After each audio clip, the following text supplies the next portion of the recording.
Hey, what's up guys? So here are my settings that I personally set up as my own calibrated settings for this TV, and I'm not letting you guys think that this is accurate settings from an actual machine.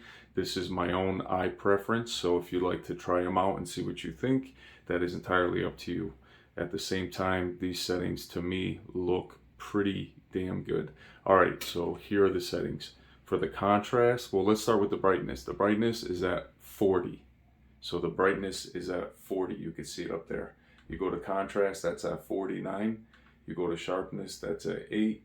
You go to color, that is at 30.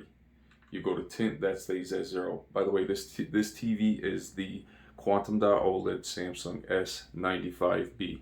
So this is what the settings are for the Quantum Dot OLED TV, the one that just came out this year. So contrast enhancer, I keep that at low.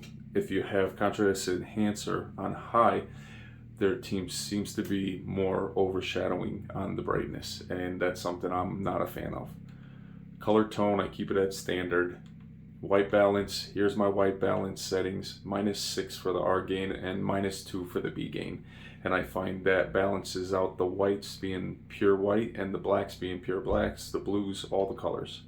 Okay, now we go to gamma is at 0.2084, ST 0.2084. I turn it down -2, so it's not too much of a contrast brightness of an HDR impact. It's just right. You need the emotion. You need the dark areas on the screen to give you the emotion of the game. And just the TV itself. Shadow detail -2. It's got enough shadow detail with all the quantum dots and the OLED self-emitted diodes, lights, camera action. Okay, color space setting. I keep it at normal. And here's why I keep it at normal. When I set it to native, it gives me a warm setting, warm 1 or warm 2 setting, and that's not what my preference is. So I keep it at normal. Normal gives it that normal look.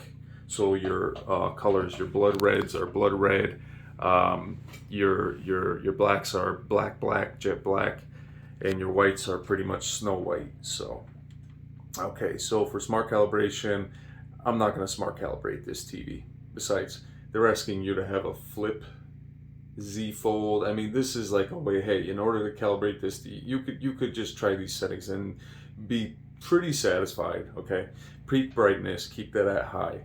Okay, because if you go to low, it's going to be too low, and then you won't be able to see the shadow effects and the detail. So you got to keep that bright. Okay, now you go to, let's see, that is all set, and now you go to, what is it? I think it's expert settings. Yeah, so I recommend I have the HDMI auto for the ARC, the digital output audio format, that's at PCM. I feel like it's more of an accurate reproduction of the audio. I like to keep it at that. For the digital output audio delay, I didn't change that. That stays at 100. Dolby Atmos, that stays on.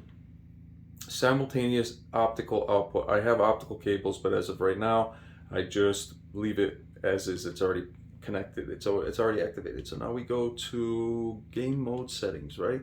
So if you want to know my game mode settings, here they are, okay? So you know, game mode, keep it at auto because that way it will interact with the VRR when a game is VRR compatible. Dynamic, because if you keep it on, it might not read the actual VRR message or the connection signal. Dynamic black equalizer, I keep that at 2, and these blacks are like black, like a black cat, if you know what I mean, okay, on Halloween. Game motion plus settings. These are my settings for gaming. Game motion plus is on. Blur reduction is at 10. Judder reduction is at 10. So I keep those at those settings, and it flows really good. Tone mapping, for the HDR tone mapping, I keep the HDR 10 plus gaming to get that extra color volume of the HDR highlights and all that stuff. And I turn the gaming HDR. And that's it. I think that's all the settings. So let's go to Let's see if there's anything else I could offer. For the software update, as you can see, I have not updated the TV. This is the factory. The factory is 1098. I have not updated this TV. And the reason being is because I wanted to see out of the box what this TV can do. And I just want to see how much I can learn from this TV. This TV is amazing. Try out these settings and you'll be surprised. And then for the PlayStation 5 HDR settings, I can give you those in a couple of days. I need to go through those and make sure I don't forget the settings that I set up, because it just looks really good. All right, guys, enjoy these settings and try them out and tell me what you think. Have a good one. Thank you. If you're new to the channel, if you like this kind of content, please subscribe, and please let me know that you use the settings and what you like about them, what you don't like. I'm very curious. Okay, sub to the channel. Thank you so much, guys. I'll see you.